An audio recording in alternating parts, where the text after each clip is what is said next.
a cultura de servir. Os 2 próximos domingos, nós teremos culto pela manhã, viu, irmãos? Os 2 próximos domingos, teremos culto pela manhã e à noite também. No próximo domingo, nós teremos o pastor Cláudio, que vai ministrar aqui pela manhã. E à noite, a pastora Zete, que também vai ministrar. Então, teremos nos 2 próximos domingos cultos pela manhã e pela noite também. Atos 9, a partir do versículo de número 10. Atos 9, a partir do versículo número 10.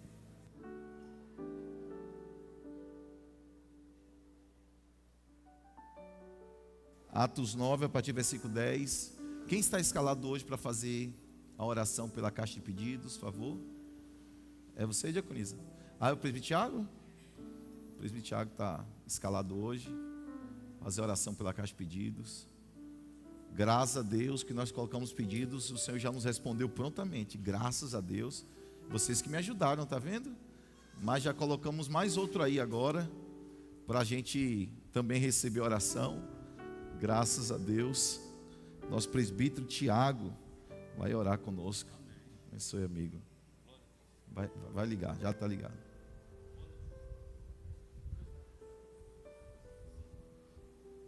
Marta, por favor, só liberar aqui, por favor.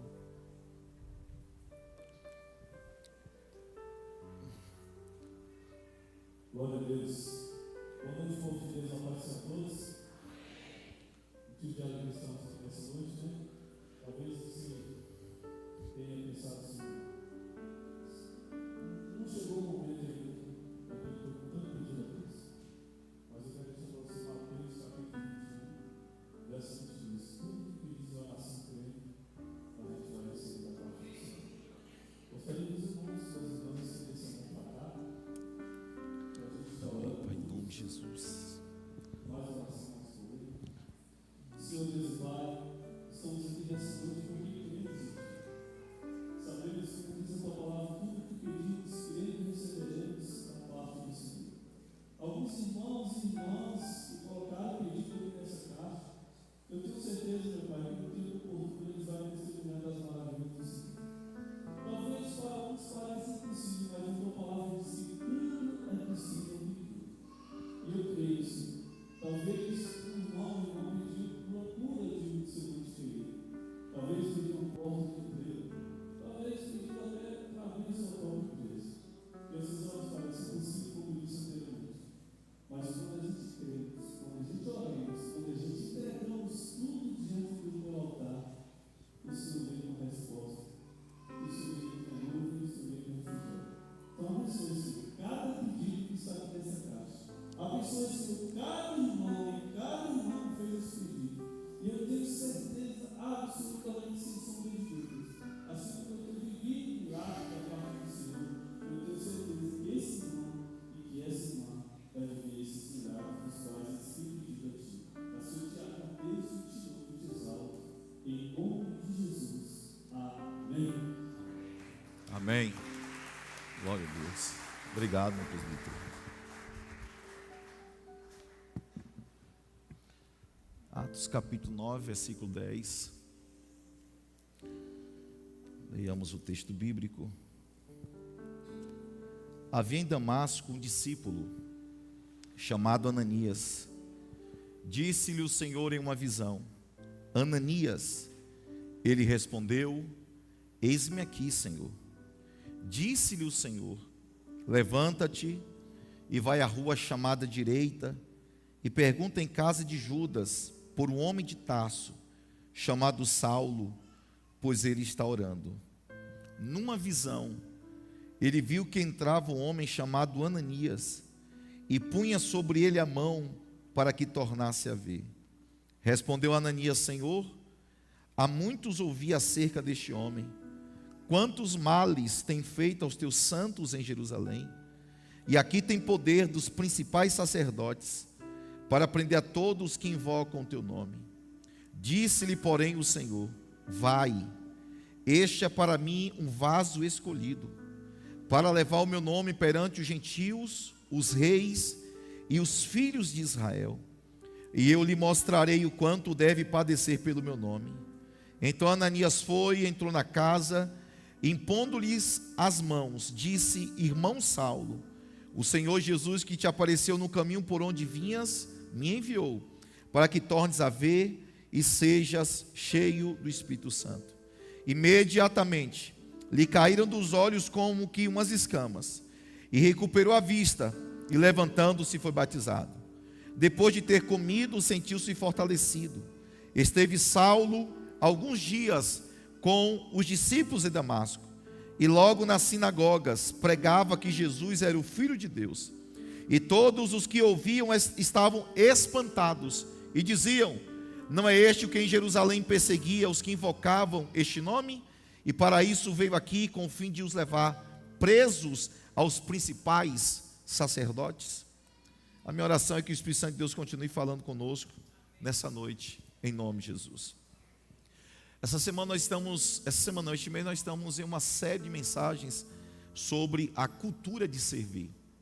E hoje eu quero falar sobre as 5 virtudes de um servo. Aprendemos na semana passada sobre algumas lições sobre o que é servir e também sobre o que não é servir.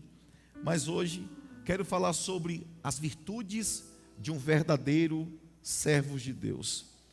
E eu quero trazer uma mensagem expositiva, bíblica, para que não tenha nenhum tipo de dificuldade em relação a essa palavra que o Senhor quer falar conosco hoje, e que então estejamos atentos à voz do Senhor.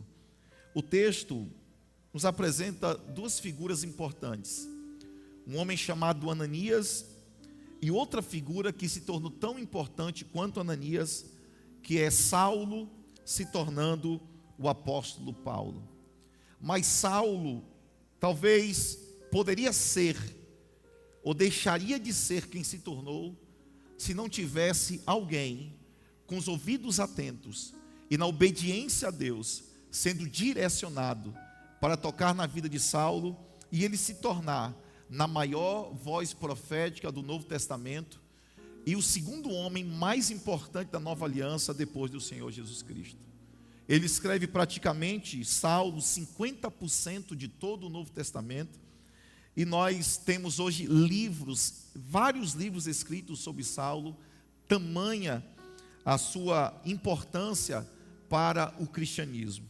Esse homem se tornou um bandeirante de Deus, alguém que conseguiu sintetizar a fé cristã e recebeu revelações especiais do próprio Jesus. Mas se não houvesse alguém, um servo, um discípulo, pronto e disponível, e também disposto a ser uma voz de Deus para a vida de Saulo, talvez nada disso teria acontecido. Qual é a virtude de um servo? O primeiro ponto é que um servo tem que ter um coração de discípulo. Atos capítulo 9, o versículo de número 10 diz: havia em Damasco um discípulo. Qual a diferença entre aquelas pessoas que andam com Jesus e aquelas pessoas que praticam o que Jesus ordena? Existem pessoas que andam com Jesus por aquilo que Jesus pode oferecê-las. São pessoas que admiram Jesus, que admiram os seus ensinos, mas que não praticam o que Jesus ensina. E o Senhor Jesus não está procurando admiradores e nem simples seguidores. Ele está procurando discípulos. Discípulos que ouvem a sua voz, discípulos que o obedecem, discípulos que amam a sua palavra, discípulos que amam aquilo que Jesus também ama. Ele não procurou ali alguém de uma outra autoridade, uma posição, uma hierarquia, mas o texto apresenta um discípulo. Há uma outra versão bíblica que diz um certo discípulo. E qual a diferença? É que pessoas que seguem a Jesus só querem admirá-lo, mas aqueles que são discípulos querem andar conforme os seus passos. E talvez uma grande virtude de um discípulo é que um discípulo ele tem bom testemunho. Não adianta nós aparentemente sermos discípulos apenas na igreja, quando lá fora nós não damos o testemunho necessário para transformar esse mundo. O presbítero Edson falou bem aqui: nós devemos ser luz. Isso está em Mateus, no capítulo 5, versículo 16. Sermos luz. Não apenas algumas pessoas que gostam da igreja, que são amigos do evangelho, mas gente que tenha testemunho de vida. Por que Deus levantou esse homem? O apóstolo Paulo, depois, logicamente convertido, em Atos, no capítulo 22, puder colocar para mim, por favor, Atos 22, versículo 12, o próprio Paulo agora, que recebeu a oração deste homem, dá testemunho desse homem, Atos 22, 12, e um certo Ananias, homem piedoso conforme a lei, que tinha bom testemunho de todos os judeus que ali moravam. Ele não tinha uma santidade disfarçada, ele era piedoso, ele andava nos caminhos do Senhor, ele dava bom testemunho para todas as pessoas que moravam em Jerusalém. Era alguém que tinha respeito, era alguém que tinha credibilidade. Ser discípulo dentro de uma estrutura é muito fácil, mas a verdade é que um discípulo, ele reproduz, ele replica aquilo que o seu mestre ensina.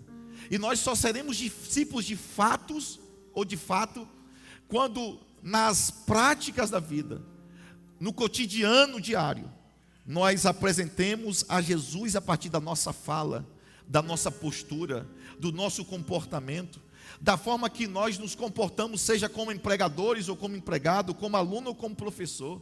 É assim que o mundo olhará para nós e dirá: nós queremos seguir esse Jesus por causa desse homem ou por causa desta mulher. Todos nós, segundo o apóstolo Paulo diz, somos cartas vivas. E eu pergunto, o que as pessoas estão lendo de nós? Se nós somos cartas abertas, se nós somos livros abertos, o que as pessoas estão lendo a nosso respeito? O que nós estamos transmitindo nos lugares onde Deus nos colocou? Esse homem tem um coração de discípulo de tal forma, que o versículo 10, que foi o primeiro versículo que eu li, diz assim: um certo discípulo chamado Ananias, disse-lhe o Senhor em sua visão: Ananias. Quando alguém é discípulo, Deus o conhece. Quando alguém é discípulo, Deus o chama pelo seu nome. E é interessante que Deus chamou Ananias e prontamente ele respondeu: eis-me aqui. Porque o discípulo não fica distraído. O discípulo está pronto, disponível. O discípulo está sempre disposto a ouvir a voz do seu Senhor. Olha, para cada um de nós, Deus tem uma forma de falar. Sabia disso, irmãos? Perceba que para Saulo, Deus perguntou: Saulo, Saulo, por que me persegues? Porque não adianta, Saulo, tu recalcitrares contra os aguilhões. A expressão que a Bíblia usa para Saulo ali era um búfalo indomável, que precisava de aguilhões para poder ser tratado. Por que Saulo passa por todo o processo? Por que ele fica cego, com fome, perturbado, desesperado? Porque na forma de Deus tratá-lo. Mas para Ananias, ao que parece, Deus fala de forma suave e tranquila. E assim que Deus fala, Ananias está pronto a obedecer. Existem outros que Deus fala, Deus move os céus e move a terra, e a pessoa nunca está prestando atenção naquilo que Deus está falando. Então, às vezes, Deus precisa balançar a nossa vida para nós ouvirmos mais uma vez a voz do Senhor. Deus sabe como lidar conosco, porque o discípulo é alguém que tem aliança com Deus. Não é alguém que só quer se envolver em alguma coisa. Não é alguém que só anda só por afinidade. A gente tem que ter muito cuidado, porque daqui a pouco nós estamos tomando decisões só por afinidade e não decisões por propósito. Talvez tem decisões que você vai tomar que pode afetar alguém, mas você pode estar debaixo de um propósito de Deus. Ananias vai debaixo de um propósito de Deus. Ele era alguém que estava dizendo: eu tenho um coração de discípulo. É por isso que existe uma figura de discípulo no Antigo Testamento. Está em Êxodo, capítulo 21, versículos 2 e versículo 5. Onde um escravo comprado, ele servia na casa do seu senhor durante 6 anos. No 7º ano, ele era alforriado. Ele era livre. Mas talvez nesse período, esse escravo, ele casou-se na casa do seu senhor. Ele teve filhos na casa do seu senhor.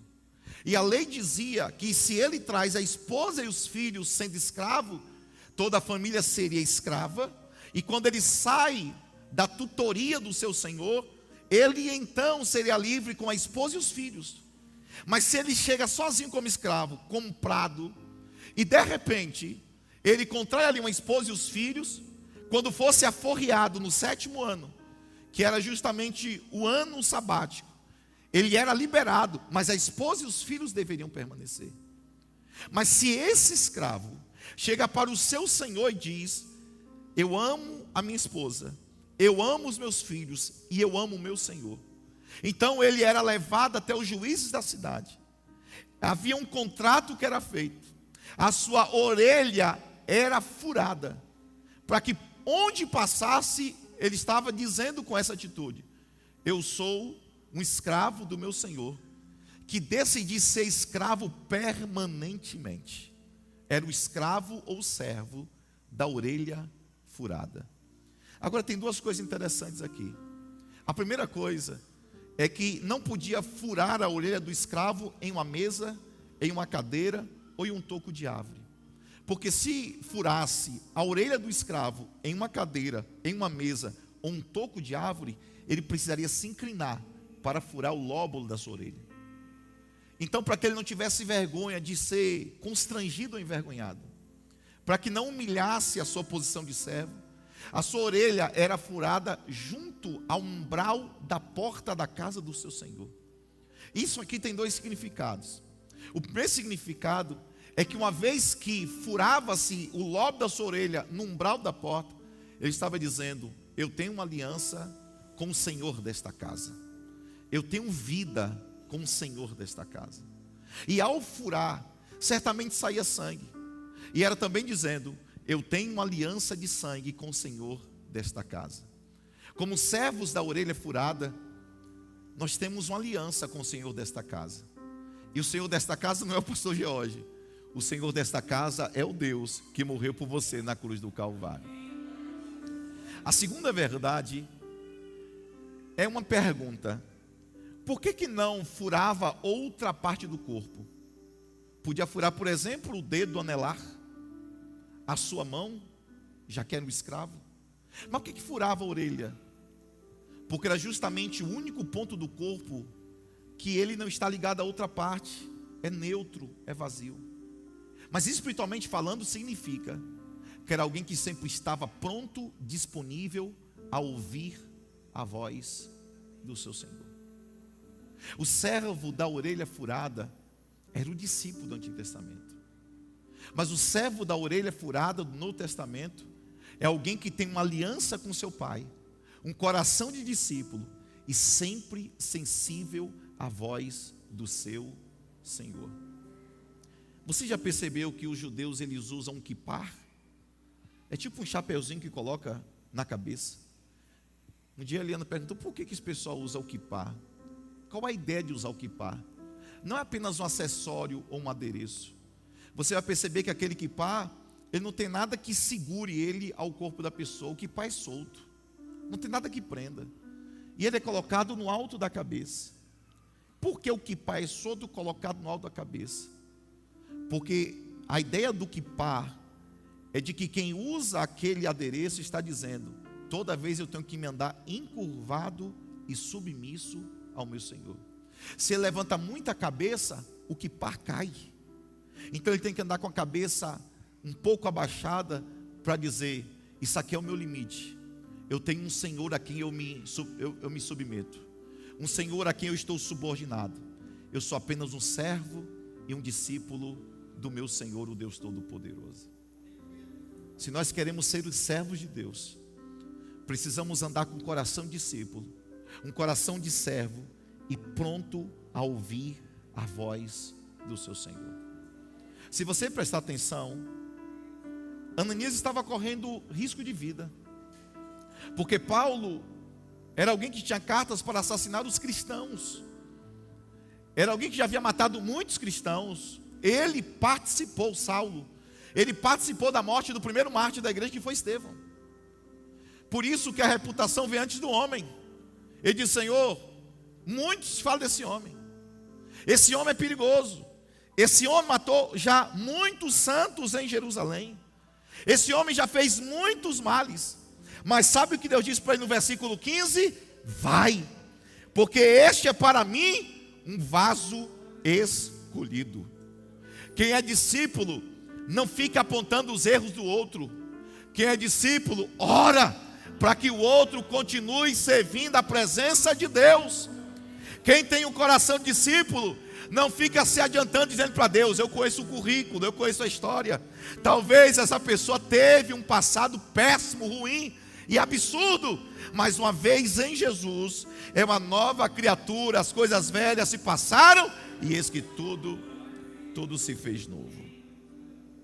É por esse motivo que Deus foi muito específico com Ananias. Deus mostrou qual era a rua específica, a casa específica, o dono da casa específico, o que ele estava fazendo na casa, em uma visão específica. Deus deu todos os detalhes para que Ananias fosse pontual e frutífero naquilo que o Senhor o havia ordenado. E às vezes Deus está te dando direções específicas, está falando contigo os detalhes exatos, mas talvez nós não estamos ouvindo a voz do Senhor. Ele estava correndo risco de vida, mas ele decidiu obedecer à voz do seu mestre. A segunda virtude de um discípulo é que o discípulo é alguém que diz sim para Deus. E pode parecer simples, mas quanto sim nós temos dado ao projeto que o Senhor tem nos convidado? Ele prontamente diz: sim, Senhor. Ele não enviou outro, ele mesmo foi. Aí eu vou te dar essa palavra: o que Deus mandou você fazer é para você mesmo fazer e não enviar a outro. Amém? Eu sempre, quando prego para líderes, eu faço essa dinâmica com os líderes, sejam pastores ou líderes, quando eu estou em congresso de líderes, e eu digo o seguinte: já pensou Moisés derrubando o gigante Golias? Nem daria certo, irmão. 80 anos. E ele não tinha destreza para jogar uma pedra daquela. Porque quem Deus levantou para derrubar o gigante foi Davi, não foi Moisés. Da mesma forma ia ficar meio estranho, Davi segurando aquele cajado velho para abrir o mar. A pessoa certa era Moisés e não Davi. Como diz uma velha frase: cada um no seu quadrado. Aquilo que Deus mandou você fazer, quem tem que fazer é você. E tem uns que dizem assim: mas por que não levantou o pastor? Por que não levantou ali de intercessão? Ou o irmão que está do meu lado? Não, foi você que Deus chamou para fazer essa obra que Ele confiou especificamente a você. E aquilo que você carrega é justamente o que aquela pessoa precisa ouvir. Então, não adianta recuar. Toda vez que Deus te der uma palavra, dele você irá, ou para ele irá dizer um sim bem alto, dizendo: eu estou disponível. Já viu Isaías capítulo 6, versículo 8? Eis-me aqui, envia-me a mim. Eu vou dar aula agora, eu estou dando aula agora em outro instituto, que é o Perspectivas. Estou dando aula essa semana inteira aí no Perspectivas, em outros seminários. E eu estou estudando sobre a igreja. E eu queria até te pedir, por favor, que depois você pesquise sobre a história da igreja, falando dessa igreja. Que igreja era essa, pastor? A igreja dos Morávios. Alguém já ouviu falar sobre a igreja dos Morávios? Olha, tem umas 4 pessoas que sim. Então é preciso falar. Havia um homem chamado Zinzendorf, que recebeu uma revelação de Deus, de pregar o evangelho a todos os povos não alcançados. Era um homem muito rico e ele tinha um condato, era um conde, o conde Zinzendorf. Ele cria uma comunidade de cristãos, e a essa comunidade dá o nome de Morávios. Quem eram os Morávios? Eram pessoas simples, eram servos e discípulos de Jesus. No século XVIII, Os morávios se levantam com uma grande visão missionária. Eles queriam pregar o evangelho às nações longínquas, aos povos não alcançados. Você sabe quanto tempo esse pessoal orou? Sabe? Essa é a maior campanha de oração da história da igreja. Eu queria lhe perguntar, você acha que os morávios oraram quanto tempo? Um mês? Um ano? Espera aí, pastor, mas todo mundo ora 24 horas por dia? Eles faziam escala de oração 24 horas por dia. A maioria eram mulheres. 24 horas de oração. Por quantos anos, pastor? Por 100 anos. Eles foram chamados para pregar o evangelho em cidades longínquas. Mas tinha lugares que eles não podiam entrar. E sabe o que eles fizeram? Alguém está comigo? Eles se venderam como escravos. Eles disseram, nós queremos ser só seus escravos. A única coisa que a gente quer levar é só o caixão. Porque para nossa terra nós não voltaremos mais. Aí quando eu vejo a igreja hoje cantando, estou perdendo a minha vida, como é que é? Gastando a minha vida. Me ajuda aí, gente. Me ajuda, vai. Os músicos, me ajuda, músicos. Vai lá, Vitor. Cadê o microfone de Vitor, gente? Estou gastando a minha vida, perdendo tudo, por amor. Agora eu queria que você perguntasse para algum lado, você está perdendo tudo? Alguém está perdendo tudo por Jesus? Se Jesus te chamar agora para você ir lá para Botsuana ser um missionário, você iria? Se Deus mandar você vender todos os seus bens, para você, por exemplo, doar para a África, você faria? Tem gente que canta, estou perdendo tudo por amor e com alegria, não consegue nem dizimar. Mas está perdendo tudo com amor e com alegria. Esses morávios, eles se venderam como escravos. A única coisa que eles levaram foram os caixões. E nunca mais voltaram para a sua terra. Antes, eles deram as suas vidas para pregarem a povos não alcançados. A história da igreja é um tapa na nossa cara, irmãos. Eu acho que a gente tem muito cuidado com aquilo que a gente canta. Tem músicas que eu não canto. E são belas músicas. Mas eu falo, Deus, será que eu estou nesse nível de cantar essa música ainda? Será que eu tenho uma condição de cantar essa música? Será que eu estou vivendo aquilo que eu estou cantando? Será que o Senhor pode olhar para mim? Do que não adianta eu ser um pastor, um apóstolo para vocês, se para Jesus eu não sou isso? Porque não são necessariamente os títulos que me definem, mas quem eu sou em Jesus. Tem gente que quando dá 9 horas já quer ir para casa, irmãos. Tem uns que, tem meses que vieram à igreja, não congregam mais e nem justificam. Mesmo todo mundo indo atrás. E batem no peito e digam, eu sou um discípulo de Jesus. Às vezes eu tenho a impressão de que nós estamos nos preparando para ficar na terra e não para subir aos céus. Porque um verdadeiro discípulo diz sim para o seu Senhor. Você já leu Atos capítulo 5, versículo de número 32? Atos 5, 32. Um discípulo, ele é obediente. Qual foi a grande renúncia que Deus pediu para você esse ano? Aqui está em Atos 5, 32. Nós somos testemunhas acerca dessas palavras. Nós e também o Espírito Santo, que Deus deu àqueles que lhe obedece. A mensagem de domingo passado de hoje é reflexiva mesmo. É fazer a igreja pensar. É nos fazer voltar ao trilho de entender o que somos servos de Deus, discípulos de Jesus. Tem crentes que eu entendo estão vindo só aos domingos à igreja, muito trabalho, muita coisa.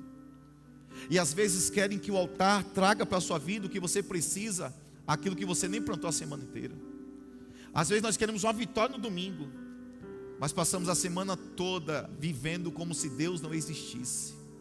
E queremos que no domingo Deus faça alguma coisa por nós. E batemos no peito dizendo: nós somos evangélicos. Evangélico é aquilo que a revista Veja fala. A Bíblia nos chama de discípulos, servos e filhos de Deus. Estamos prontos para dar um sim a Jesus quando Ele nos chamar. Estamos prontos a queimar por Jesus quando Ele nos chamar. A virtude de um servo é que diz sim para Deus. A terceira virtude de um servo é alguém que crê nos planos de Deus na vida de outra pessoa. Ananias mal sabia, ele recebeu a palavra de Jesus, mas mesmo recebendo a palavra de Jesus, talvez ele não tinha condições de mensurar quem Saulo, que se tornou Paulo no capítulo 11, ele seria, ou quem se tornou. E aí eu vou te dar uma palavra agora em nome de Jesus. Não deixe que nada roube a unção de Deus que está sobre a sua vida. Talvez você está carregando uma palavra de Deus para exatamente uma pessoa. Talvez Deus já te deu uma visão para uma pessoa. Talvez você tenha algo que Deus colocou em teu coração para uma pessoa. E talvez essa pessoa não viveu um destravar de Deus. E aí me permita a franqueza, por causa da sua negligência e por causa da sua irresponsabilidade. Mas tem famílias que não se converteram ainda, porque você está recuando na chamada que Deus te deu. Tem jovens que ainda não tiveram aliança com Jesus, porque Deus te deu uma palavra e você está com medo. E o Senhor manda te dizer hoje: Ele não chamou covardes, Ele não chamou pessoas que retrocedem. Discípulos dele são corajosos, intrépidos, corajosos e impetuosos, por causa da unção do Espírito de Deus. Não seja negligente por uma unção, uma palavra, uma visão que o Senhor colocou na sua vida. Essa semana, aquilo que Deus mandou você falar para aquela pessoa, essa semana você vai dar um jeito e vai entregar. Pastor, eu não sei como é que eu chego, eu não sei como é que eu falo. Só abre a tua boca e Deus já te deu a unção, a ousadia para você entregar essa mensagem àquela pessoa. Porque se você não pregar àquela pessoa e essa pessoa morrer sem ver o propósito de Deus, Ele requererá da tua mão o sangue desta pessoa. A sua única obrigação e responsabilidade é entregar a palavra. A outra parte de converter é uma ação do Espírito Santo de Deus. Então não recue, não tenha medo, não tenha vergonha. Deus vai usar a tua vida para isso, em nome do Senhor Jesus. Amém, irmãos? Porque um discípulo crê nos planos que Deus tem na vida de outras pessoas. Olha o que o texto diz. Não abre a boca não, pelo amor de Deus. Olha o que o texto diz, versículo 15. Ele vai levar o meu nome para os gentios, para os reis e para os filhos de Israel. Você está vendo essa pessoa que está ao teu lado? Você conhece? Você conhece essa pessoa que está ao teu lado, gente? Não, se for esposa não vale, né? E nem esposa. Do outro lado tem alguém que você conhece aí que está perto de você? Pode dar parte para a pessoa, boa noite, glória a Deus, amém. Se apresente aí, por favor, caso você não conheça, ou talvez conheça e nem falou. E aí eu vou te fazer uma pergunta que é o que eu tenho pedido tanto a Deus às vezes, né? Você já se perguntou o que essa pessoa carrega de Deus? Sabe o que eu tenho pedido a Deus? Deus, me mostre as pessoas como o Senhor está vendo elas. Me revele essas pessoas como os céus estão vendo. Porque aqui no meio de nós pode ter pessoas que Deus quer usar tanto ainda, que o Senhor quer levantar essas pessoas poderosamente. E eu tenho falado: Deus, eu não só quero conhecer os corações delas como o Senhor conhece, não só ter a visão dos céus a respeito dela, mas que eu também seja um instrumento do Senhor para investir na vida desta pessoa.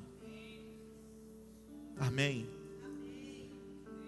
Por que hoje eu estou nessa posição de pastor? Porque um dia eu era de uma pequena igreja, e lá na escola alguém falou de Jesus para mim. Irmãos, eu tinha tanto medo de ir para o inferno, gente. Quando falava o mundo vai acabar, na escola eu tremia de medo. E ninguém tinha me mostrado uma solução. Até que uma professora um dia, naquela época era tão bom que tinha aula de religião mesmo, né? Não é hoje que as coisas... Deixa eu calar minha boca. Tinha aula de religião, falava de Jesus, da palavra, coisa boa, irmão. Eu vi o plano de salvação que a professora falou para mim na escola. E quando o irmão Ari Osvaldo Júnior, meu amigo, ele falou, vai lá na igreja um dia, missionária, igreja Missionária Unida. Eu levantei a minha mão e entreguei minha vida a Jesus aos 12 anos de idade. Quem diria que o menino da rua Lua Nova, e às vezes eu falo esse nome aqui, quem não é de Eunápolis não sabe, mas procura a rua Lua Nova, tu vai ver o que era. Quem diria? Dos meus amigos que foram assassinados, outros que foram presos e drogados, Deus me levantou para ser um pastor. Mas quantas pessoas improváveis. Até você deve olhar para você e dizer, ô pastor, é contigo, não é comigo. Eu sou um improvável. Pois Deus se levantar de pessoas improváveis mesmo.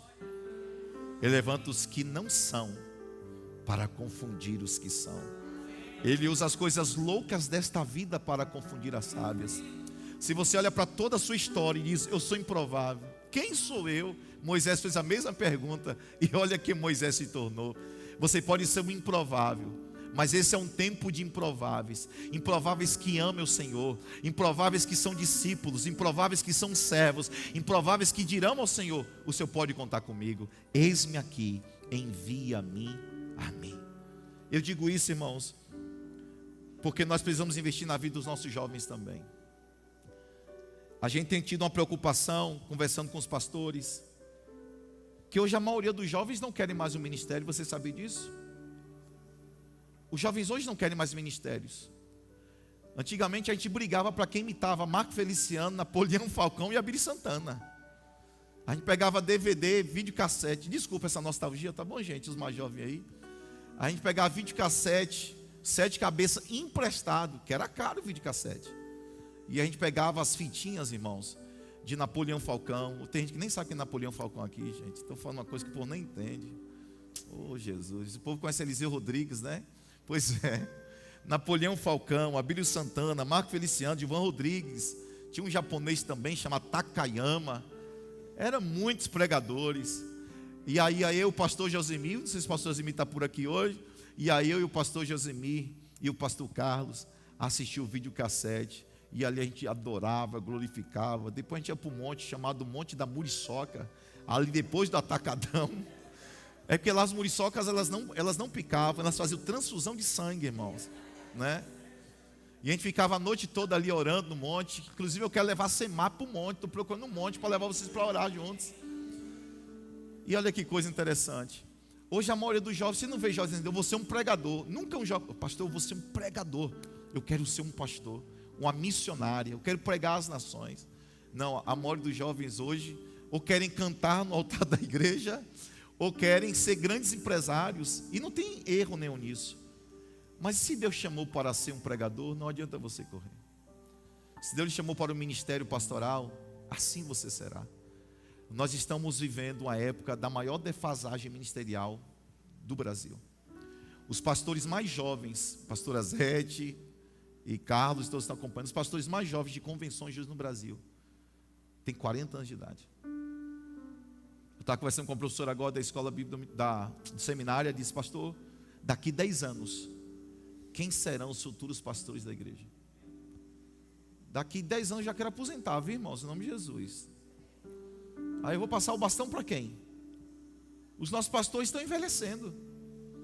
Você sabia que músico também está tendo dificuldade? Várias igrejas estão tendo dificuldade com músicos. Sabia que aqui na igreja eu paguei para fazer curso de violão, bateria e teclado e não teve ninguém? Teve só 2. E 2 meses depois desistiram? E eu paguei tudo de graça. Eu acho que o erro foi esse. Um tinha que pagar 50%, a igreja 50%. Eu falei, gente, estou aqui à disposição. Quem quiser fazer curso de violão, bateria e teclado, é só procurar a igreja. Os que procuraram desistiram 2 meses depois. Eu dei bolsas de estudo para teologia aqui 3 anos. Sabe quantos jovens da igreja eu tenho no curso de teologia? Em porcentagem, 15%. 85% não são jovens. Para quem nós vamos passar o bastão da futura geração? Porque muitos se preocuparam só com essa estrutura. A mensagem mudou aqui agora, desculpa. Começaram a se preocupar só com a estrutura. Só que estruturas passam. O mais importante é viver a chamada de Deus e o propósito de Deus. A virtude de um servo é entender a chamada na vida de alguém. Eu fui agora pagar o curso do Perspectivas, vou pagar o presbítero Edson. Sabe quanto é o curso? R$587. Os jovens que eu falei para a igreja não tiveram interesse. Se os pais não me ajudarem nesse sentido, não tem o que eu possa fazer. Se vocês não me ajudarem a cuidar de seus filhos, a direcioná-los, e quando eu falo jovens, eu coloco adolescentes também, nós não sabemos mais o que fazer. É preciso que o pai nos ajude nesse sentido, porque a maioria dos adolescentes e dos jovens estão presos nesses troços aqui, irmão. Olha, deixa eu mudar, senão os jovens vão me pegar depois. O senhor só falou mal do jovem. Não, estou falando bem, em nome de Jesus. É começar a olhar para alguém do seu lado e falar: o que Deus quer fazer na vida dessa pessoa? Vamos investir, irmãos. Vamos fazer alguma coisa para ter uma igreja de servos. Eu não quero uma igreja apenas de gente que cante, que queira holofotes, mas um povo que vá lá fora pregar o evangelho em nome de Jesus. Hoje teve evangelismo, 2 horas. Tivemos aí 10 pessoas numa igreja de mais de 500 membros.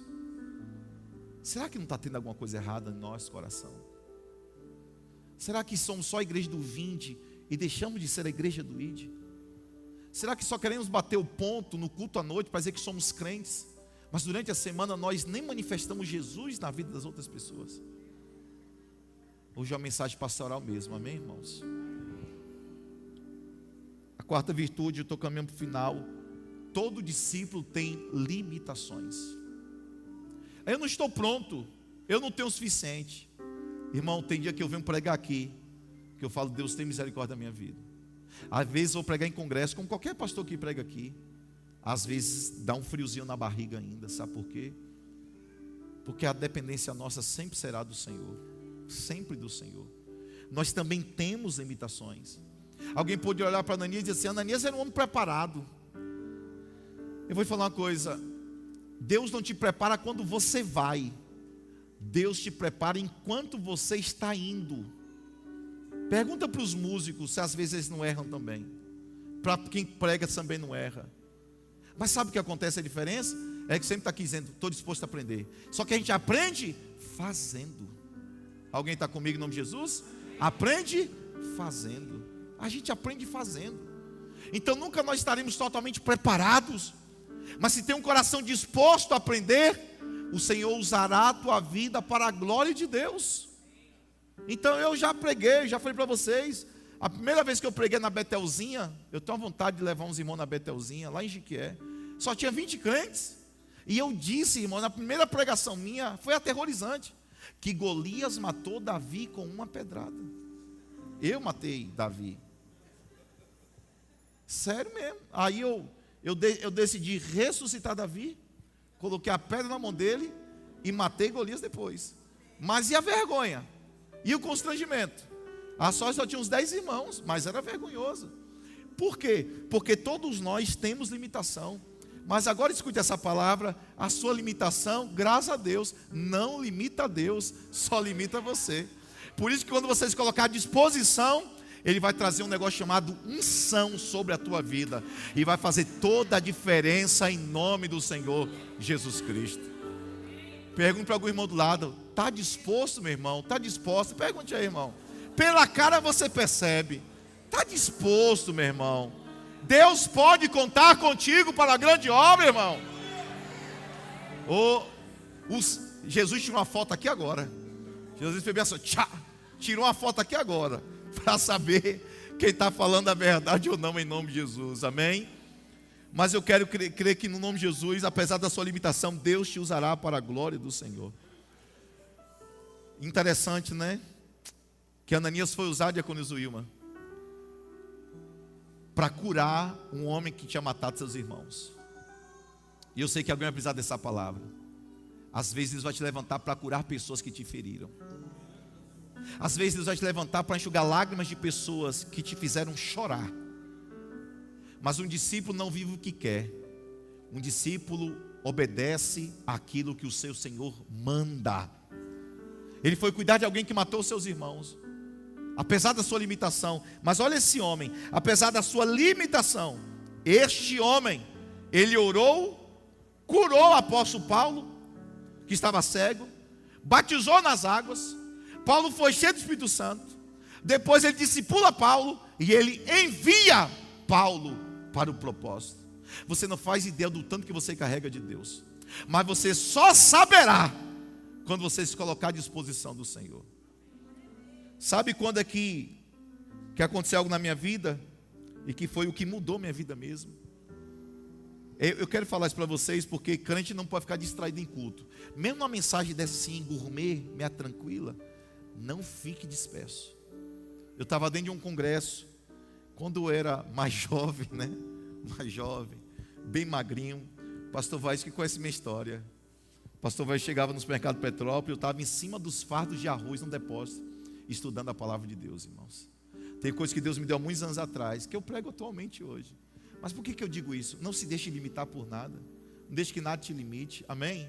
Nada vai te limitar. E o que eu quero dizer com isso? É que eu estava falando de alguma coisa e esqueci. Glória a Deus.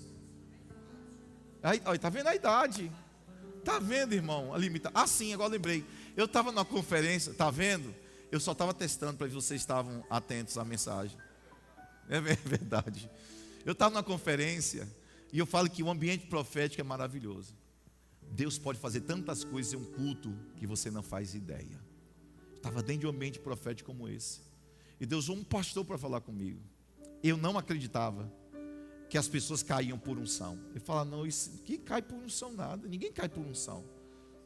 É o povo que fica empurrando com a cabeça e a pessoa cai. E o obreiro fica assim por baixo, passando a perna. Aí um empurra, o outro cai. Até que um dia eu fui a um culto, irmão. E o pastor Joel, usado por Deus, homem simples. E eu vou falar aqui um pecado que eu cometi. Que nunca mais, isso deve ter uns 20 anos já. Não, uns 16 anos. Nunca mais eu fiz aquilo. Eu olhei para ele simples. Camisa simples, roupa simples. Eu disse, será que esse homem prega alguma coisa? Mas será que esse homem prega mesmo? Esse homem é muito simples. Você vê a ingenuidade e a inexperiência. Aquele homem pregou tanto aquele dia, irmãos. Mas foi tanto. Que no altar ninguém aguentava ficar em pé. E que ele nem tinha terminado a pregação. O povo estava vindo para o altar dizendo, eu quero entregar minha vida a Jesus. Eu presenciei. E esse mesmo homem que eu julguei ele pela aparência, ele veio na minha direção e disse, George, que eu tinha pregado um dia anterior, Deus manda ele dizer assim, hoje estou te dando a unção de João Batista, estou te dando a ousadia de Paulo e a intrepidez de Apolo. E quando ele tocou aqui no meu peito, irmão, a minha teologia quebrou, porque eu só lembro que eu me acordei 1 minuto depois, irmão, em nome de Jesus, de uma unção que veio sobre a minha vida tão poderosa. Irmãos, depois que eu levantei daquela unção, eu me tornei um novo homem, de uma direção de Deus. Porque Deus trabalha na sua limitação, sabia disso? Porque se você estivesse totalmente preparado, a glória seria tua. Mas como precisa dele para que tudo aconteça, a glória continua sendo dele. Amém? Então dentro de um ambiente como esse, e agora eu entro para a quinta virtude, dentro de um ambiente como esse, coisas poderosas poderão acontecer. Agora se posicione. Não deixe o tempo passar e morrer com a unção que você carrega. É você dizer para Deus, eu estou aqui, Senhor. Use a minha vida para a tua glória. Agora cuidado, porque você pode perder o trabalho, Deus pode tirar você de um país, Deus pode acabar com a tua faculdade, porque você vai passar a viver o propósito de Deus na sua vida. Para a CEMAP nascer, eu tive que abandonar o trabalho. Tive que dar o carro e dizer, Senhor, eu acredito no ministério que o Senhor tem para a minha vida. Então, isso vai requerer de você uma renúncia, mas Deus vai te usar apesar das suas limitações. E a quinta e última virtude, um discípulo continua acreditando no sobrenatural de Deus. Ananias orou e Deus operou. Às vezes Deus vai tocar a sua vida para tocar na vida de outras pessoas. E você fala, pastor, mas eu sou tão pequeno, tão pequenininha. Pois é, Deus usa coisas pequenas para confundir as grandes. E você, através daquilo que você carrega, vai tocar na vida de outra pessoa, para mudar a história de uma outra pessoa. Em nome de Jesus, em nome de Jesus. Então, eu termino essa mensagem de hoje dando só essa palavra. Você nunca será uma voz, enquanto não tiver uma palavra de Deus. Por que Ananias foi? porque ele carregava uma palavra de Deus. E eu pergunto para vocês, o que Ezequiel tinha no vale? Uma palavra. O que Elias tinha para a ressurreição daquele garoto? Uma palavra. O que Eliseu tinha naquele vale, quando ele pede que as águas desçam sobre as covas abertas? Uma palavra. O que Jesus tinha no mar da Galileia para acalmar a tempestade? Uma palavra. Uma palavra na sua boca é uma bomba atômica de Deus para mudar ambientes e mudar situações e cenários. Então, não pare de crer no sobrenatural de Deus na sua vida. Essas são as 5 virtudes de um servo de Deus. Que Deus levante Ananias nessa cidade. Que Deus levante gente que ainda ouve a voz dele. Que através da sua vida ministérios sejam levantados. Que através da sua unção e ministério, pessoas sejam restituídas, famílias alcançadas, jovens se entreguem a Jesus. E você um dia vai dizer: olha lá, alguém que eu acreditei no que o Senhor colocou na minha vida. E de repente nós teremos aí homens e mulheres levantados para fazerem uma grande obra em nome de Jesus. Amém? Então, em nome de Jesus, sejam a voz de Deus nesses dias. E é o que eu digo: talvez você não vai ser um pregador de um púlpito, mas pode ser pregador na sua casa e no seu trabalho. Anunciar a Jesus. Que venha sobre a igreja nesses dias uma paixão ardente pela obra missionária, de pregar o evangelho às pessoas. Em breve nós teremos os impactos evangelísticos e as casas de paz. E eu vou contar com toda a igreja para esse projeto, em nome de Jesus. Amém, irmãos? Amém. Vamos orar para finalizar. Eu quero agradecer a todos vocês. Vou conversar com o Cleito depois. Vou conversar com a irmã Edna e a diaconisa Luciene. É gente para conversar hoje, tem que conversar. Com o Joab e a irmã Johanna também, vou conversar com eles. Tem mais alguém que marcou para falar comigo, não estou lembrando agora, mas no final eu falarei com vocês em nome de Jesus. Tá bom, queridos? Guarde essa palavra no seu coração. Nós já estamos terminando na hora certinha, graças a Deus. E nós já iremos para casa agora. Fiquem em pé, por favor.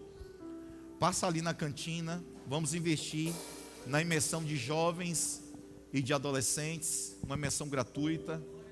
Nós temos ali as camisas da marcha. E todo o material da marcha já chegou aí também. Você pode adquirir. Se precisar de mais tamanhos, Cauã. Se precisar de mais tamanhos, Tiago pode pegar no carro. Glória a Deus. Deus é bom demais. Deus é bom. Meus irmãos, vamos orar em nome de Jesus. Vamos pedir a graça de Deus para que o Senhor nos levante como discípulos nesta geração. Senhor Deus, em nome de Jesus, eu oro pela igreja nesse dia, nessa mensagem que o Senhor colocou em meu coração, na minha vida, para que mais servos sejam levantados, pessoas dispostas, disponíveis, prontas a ser instrumento do Senhor nesta última hora. Deus, eu oro pelos jovens e pelos adolescentes, que venha um despertamento sobre a nossa juventude. Ó Deus, que venha um avivamento sobre a nossa juventude. Eles que são alvo do inferno nessa geração, mas eu quero profetizar que se levantará uma juventude aliançada com o Senhor, uma juventude desejosa de fazer a tua vontade. Gente que vai dizer: eis-me aqui, Senhor, use a minha vida, faça o que o Senhor quiser. Então, quando nós cantarmos que estamos perdendo a nossa vida por amor e gastando a nossa vida, haverá verdade nas nossas palavras. Eu oro pela igreja, eu oro pelas igrejas de Vitória da Conquista, eu oro pelo povo do Senhor nessa cidade. Ó Deus, traga um despertamento em escala municipal, em escala regional, estadual e nacional. Que levante sua igreja, que não está presa a holofotes, ou a mídia, ou a seguidores de redes sociais, mas uma igreja que ame a Jesus, que ame, meu Deus, e está nos bastidores fazendo a tua obra. Assim, Deus, eu peço sobre a igreja local desse dia, sobre a CEMAP, um avivamento e um despertamento. Deus, levante servos neste lugar, em nome de Jesus. Amém e amém. Tem alguém nessa noite que quer entregar a sua vida a Jesus? Alguém nessa noite quer tomar uma decisão? Glória a Deus. Tem alguém neste lugar? Em nome de Jesus, eu não vou perder a oportunidade. Que o Espírito Santo tem tocado seu coração para você tomar uma decisão. Quero saber se você está aí. Se você tiver, é só levantar uma de suas mãos. Se você vê decidido hoje, ou decidida, a entregar a vida a Jesus, a oportunidade está franqueada. Você diz: se o pastor fizer o apelo, hoje eu irei, pois eu estou fazendo agora. Essa decisão é tua, em nome do Senhor Jesus. Se tem alguém aqui neste lugar que quer tomar essa decisão, eu estou oportunizando. Vamos ver ali, irmã Suzane, irmão Jonas. Estou vendo Tiago ali atrás, glória a Deus. Estou vendo Léo, a mãe de Léo ali, Paola, glória a Deus. Amém, amém, amém. Não tem ninguém não, né? Amém, graças a Deus. Vou convidar aqui o nosso pastor Fabrício para fazer essa oração por nós, por favor, nos liberando hoje. Pode falar, por favor.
Nós te agradecemos porque tu és bom e a tua misericórdia ela dura para sempre.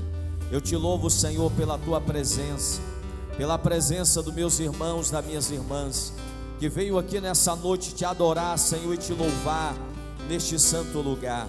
Dê a todos uma semana de paz, uma semana de vitória, uma semana de conquista. Eu profetizo, Pai, que o Senhor trará à existência aquilo que ainda não existe na vida da tua igreja ainda essa semana, para a glória de Deus. Obrigado por tudo nessa noite. Guarda a nossa saída e a nossa entrada, em nome de Jesus. Amém e amém, Senhor. Vamos receber a bênção final. Que o grande amor de Deus, a graça salvadora do Senhor Jesus e a comunhão do Espírito Santo de Deus sejam com todos, desde agora e para sempre. Amém. Fale com seu irmão, com a sua irmã. Deus abençoe.